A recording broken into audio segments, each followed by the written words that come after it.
Sean, what are your final thoughts? Just the one thing I wanted to add is if they fund Austrian economics and Austrian economics says no subsidies to anybody, then that doesn't really help them. So final thoughts, the Koch brothers are dicks.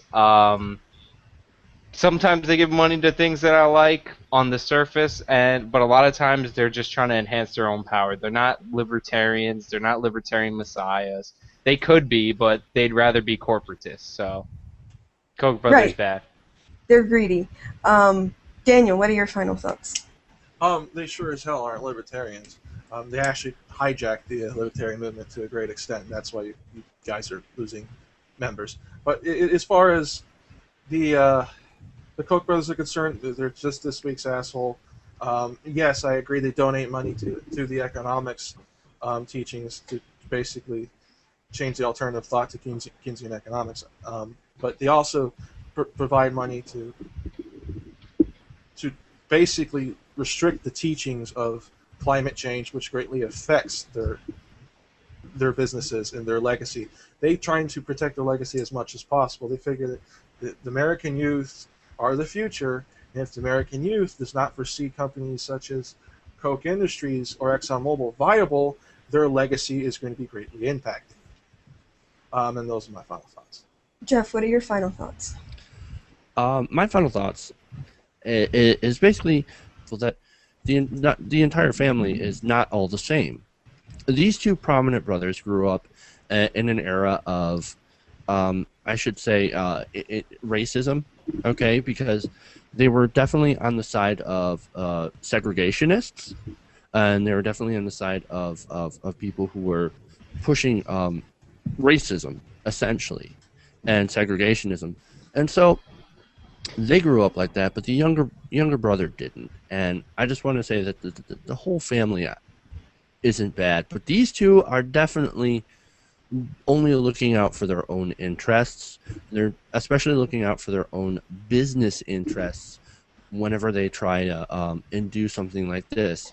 You know, trying to use their it's another example of the Koch brothers using their money to influence people's ways of thinking.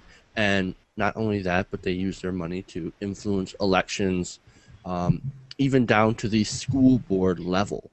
So the other panelists are correct in the fact that they've got their hands in so many different things, and the reason that they have so much influence is that they're willing to spend their money on ideological pursuits. And that's kind of why the Koch brothers are incredibly dangerous. And those are my final thoughts. Excellent. And I just want to finish off by saying definitely do the research, look into the Koch brothers.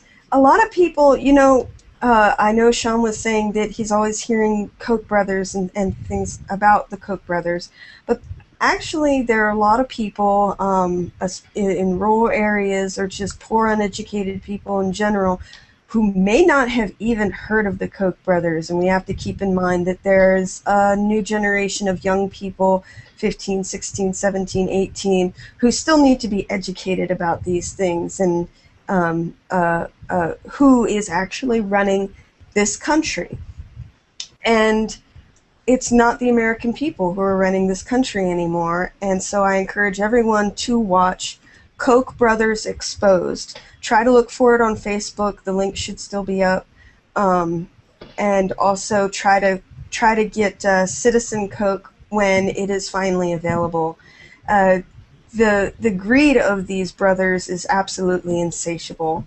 And I'll just end by telling you that just David Koch alone has a Palm Beach home that is valued at $37 million, plus $12 in renovations. A New York City home, which you mean $12 million in renovations?